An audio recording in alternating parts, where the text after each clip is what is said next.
Hello students, I welcome all of you for the next lecture on current electricity, and our next discussion is on maximum power transfer theorem.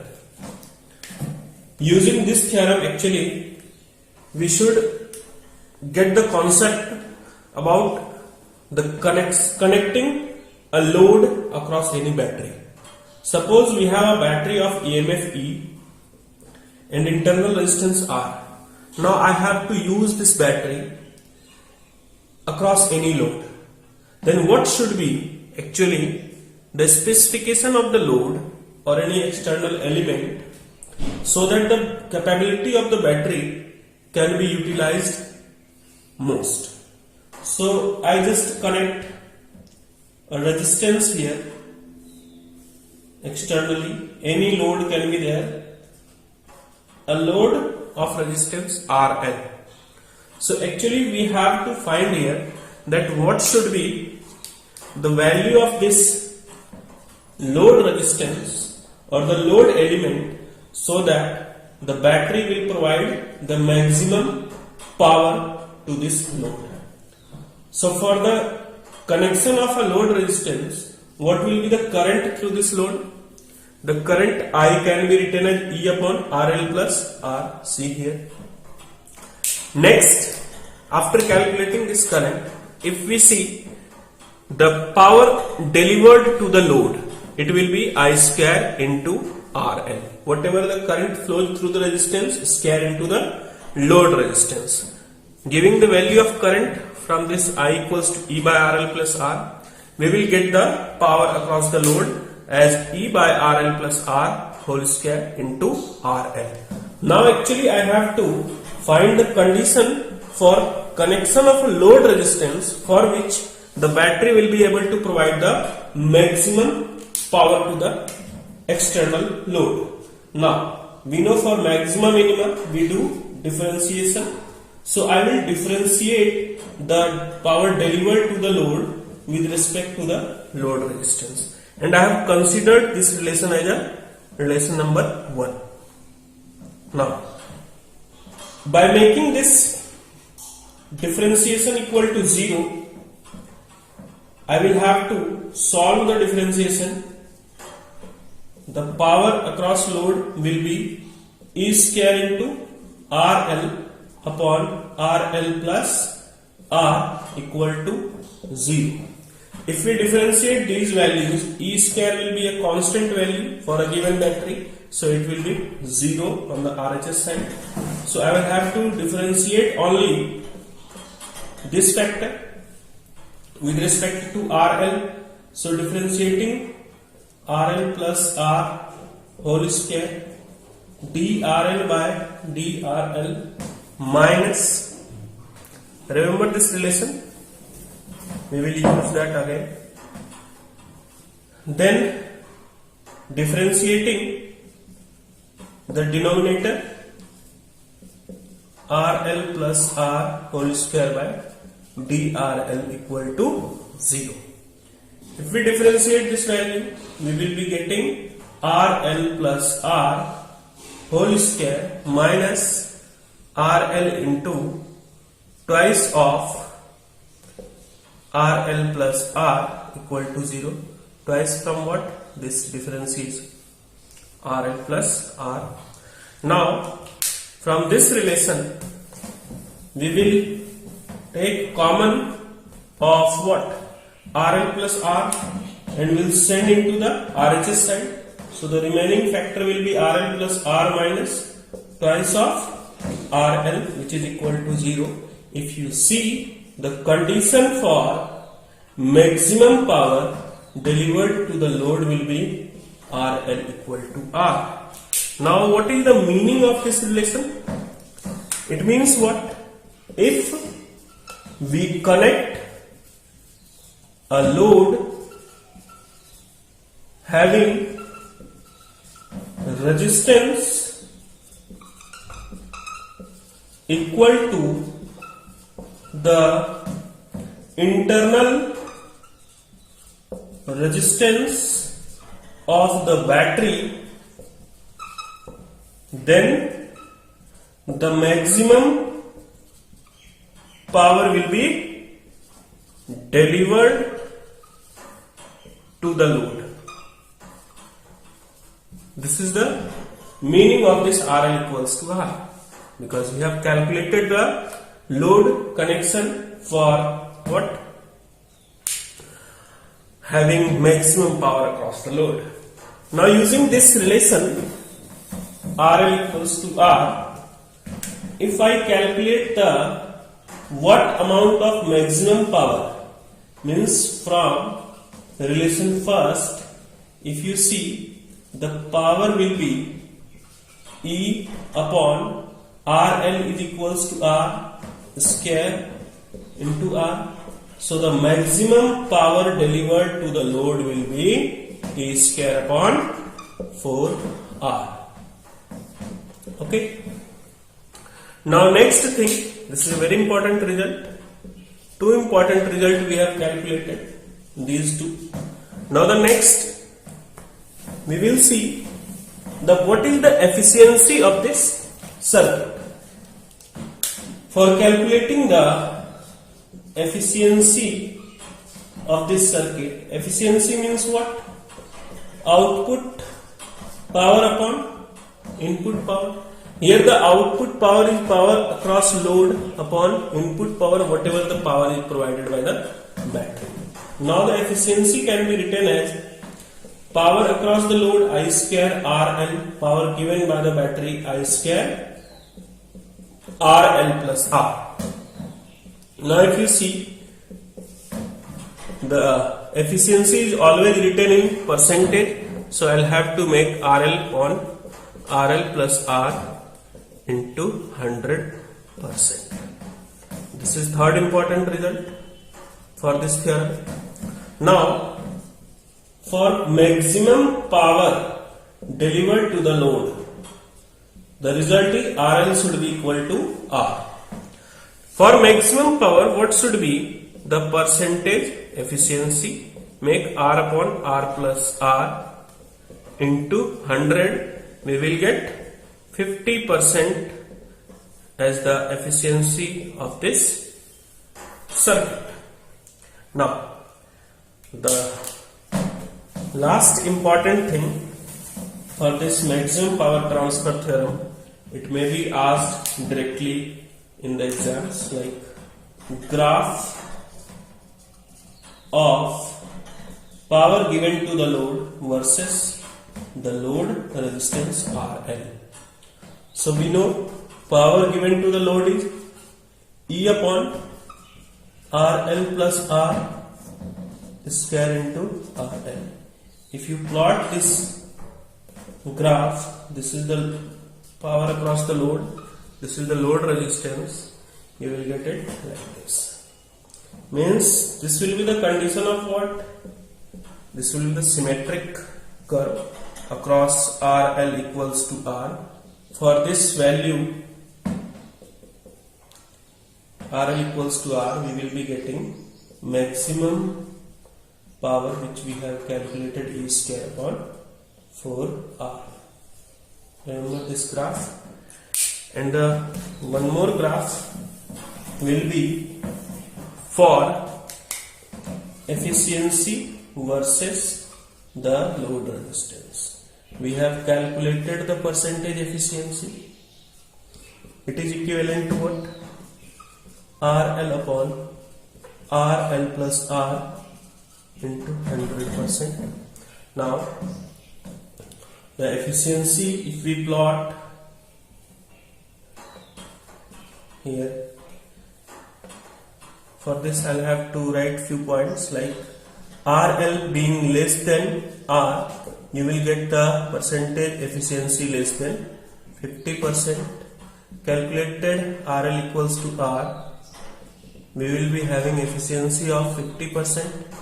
For RL greater than R, efficiency will be more than 100%, more than 50%. You can check by putting these values in this equation. So the efficiency versus load resistance curve will be like this. There will be a situation where RL will be equal to R, where the efficiency will be 50%. And as we increase the value of load resistance, the efficiency will go on increasing. There will be a situation when the efficiency will become 100%, because we know the efficiency of any of the circuit or any of the device can not be greater than 100%. So maximum efficiency possible is 100%, which is ideal. We try to achieve this much of efficiency whenever it is needed. There are two different cases. One, we need a circuit which will be able to provide the maximum power to the load. In other case, we may require a circuit in which we will need the maximum efficiency for the given circuit.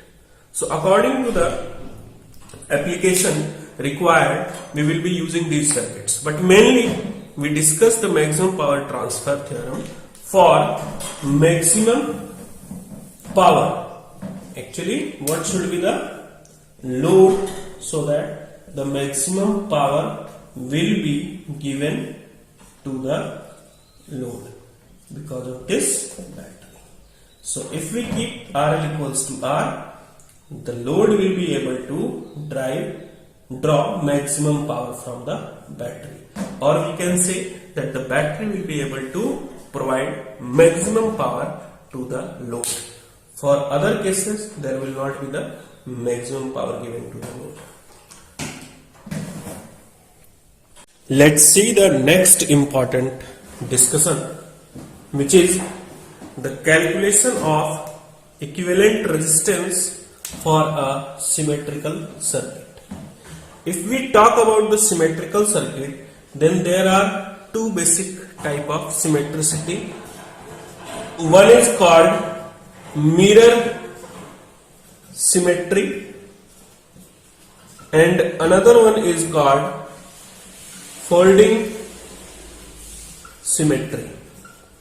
The mirror symmetry will be seen exactly at the midpoint of x and y. If we place a mirror, you will see all of these will be symmetrically drawn, or the image of all of these three can be seen other side, symmetric to this line exactly at the mid of the point across which we want to calculate the equivalent resistance.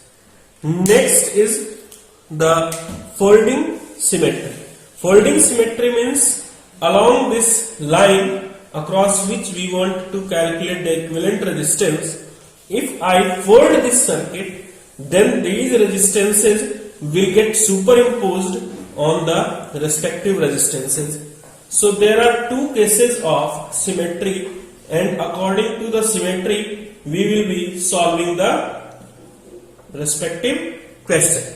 So if I solve this question using the folding symmetry, in case of folding symmetry, this is the method one which I will discuss here. In case of applying the folding symmetry in this question, if I fold this circuit, then these resistances will get overlapped with respect to its symmetric resistance. Now, after folding these, the points which are coinciding, the coinciding points in case of folding symmetry will be called at common potential, will be called at same potential. So if I take few points here on the given circuit, like I consider point A and B here, and O point I am taking this one. X and Y is already given. So if we fold this circuit or fold from top to bottom, then the O point will remain here only. This resistance will get overlapped and the point A will be at the same potential as B. This is the concept of folding symmetry. The point coinciding after folding the circuit from its symmetric point will be at its common potential. Now if you see, the A and B are at common potential. For that, these two resistances will be in parallel. This R and this R will get overlapped. This R will get overlapped by this. So here it is again parallel to each other. These two are only R. So R and R in parallel will be R by 2 and R by 2. Now if we redraw this circuit again, then what we will get here? The circuit redrawn will be like this. Two resistances R and R. One resistance here R by 2. Another resistance here R by 2. And one resistance here R by 2. Since we have seen the concept of Wheatstone bridge, you can find this circuit is a Wheatstone bridge for X and Y being the external terminals. Now for this Wheatstone bridge, we have to check whether it is a balanced Wheatstone bridge or not. So applying the condition of balanced Wheatstone bridge, you will find this is a balanced Wheatstone bridge. For balanced Wheatstone bridge, we will eliminate this resistance. After eliminating this resistance, we can draw the circuit again as 2R resistance at the top and R by 2 plus R by 2. We will have R resistance here. So 2R and R in parallel will result in what? The R equivalent across XY will be 2R into R upon 2R plus R. So the answer is 2R by 3. This is the method 1 where we have used the folding symmetry.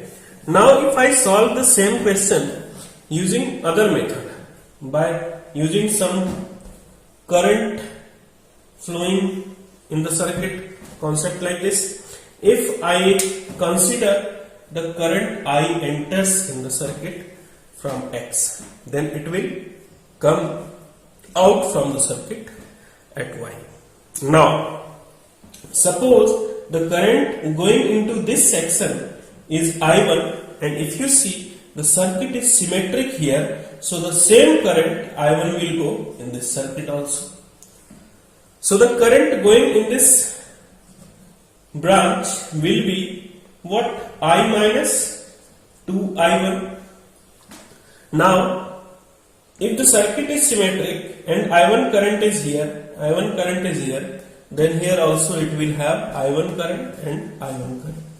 So to make output current equivalent to I, this current will flow as it is, means I minus 2I1. It means from this analysis we can say that these two resistances are none of use in this circuit. These two resistances will be eliminated. So if we eliminate these two resistance, then the circuit will look like this. Two resistances in series, again here two resistances in series, again two resistances in series, and all of them are in parallel with each other. So this is 2R, here also it is 2R, here also it is 2R. So 3 2R resistances in parallel, so equivalent resistance across X and Y will be 2R by 3. The same answer can be seen. Now one more thing. If we use the concept of simple mirror symmetry, we have used the folding symmetry concept, we have used the concept of current equivalent KCL. Now if I use the concept of mirror symmetry, then the concept of mirror symmetry says that when you place a mirror and you get a symmetric circuit for input as well as output branch, then the line along which we have placed the mirror is at common potential. This complete line is at equipotential. I say equipotential. this complete line is at equipotential. It means what? If you see, this line is replaced by a short circuit, means complete equipotential. Then the circuit can be redrawn like this.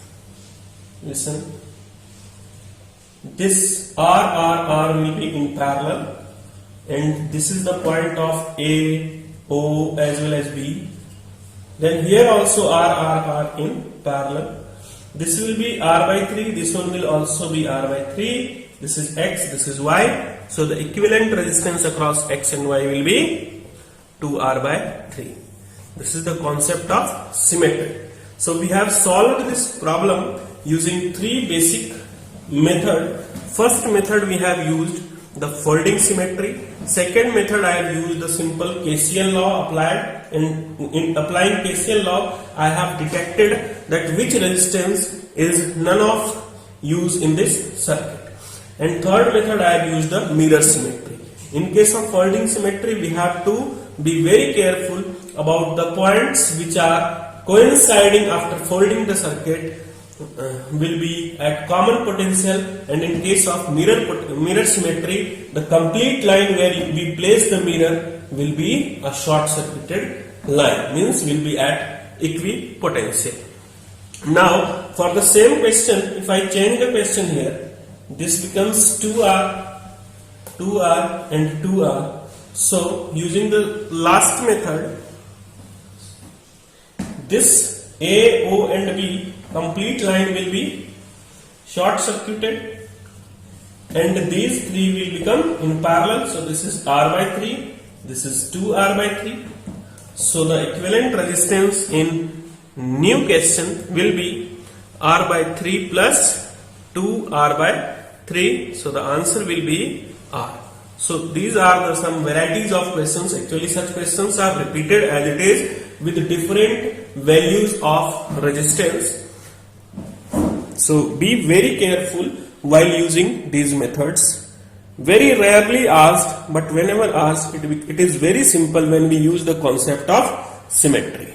Solving the next question. In this question, we have again a symmetric distribution of resistance across this line. But we have to do what? This R resistance will be distributed like this.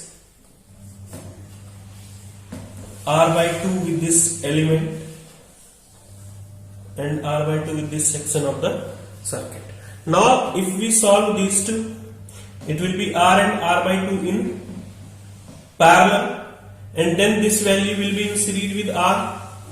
So if we solve these two, we will get R by 3 in series with R by 3. This R resistance is there, so the complete this one will be 4R by 3, and 4R by 3 is in parallel with R. So from X to O, the resistance from X to O will be R into 4R by 3 upon R plus 4R by 3. So the answer will be 4R by 7 up to X to O. But for our XY, equivalent resistance from this to this point, the same resistance will be for this section of the circuit also. So 4R by 7 will be used 2 times twice of 4R by 7. The answer will be 8R by 7. Now solving the same question using second method without distributing this resistance across the common mirror symmetric line. If I take the resistance similarly, now if I solve this circuit using other method, suppose the I current enters, the I current must be leaving. The current will here get into the two symmetric resistance distribution, and again the current will sum up here at this point from the similar symmetric resistances connected in the network. So if I consider I1 here, then the current here will be I minus I1. So the current goes and distributed in this along these elements or branches, but the same current I1 will come from this branch here. Hence, the current here should be I minus I1. It means what? The current which entered in this resistance has flown as it is, and the current entered here I1 is distributed and finally coming up with this branch as same I1. It means what? When the current enters here, part of I1 enters here, it does not get distributed at this point. It means the circuit can be reformed using this concept, this analysis. Now, if you solve R and R in series, 2R will be in parallel, this is 2R by 3, R, 2R by 3 and R in series, R plus 2R by 3 plus R in series, it makes what? The 8R by 3. It is 8R by 3 in parallel with 2R. So we will get the answer again as 8R by 7. You people will solve and check the answer. Now for the same circuit, if the elements are connected as shown in the new diagram, I will show you. The elements are connected like this. Okay. So here you will see the two different symmetry can be applied. One will be the folding symmetry.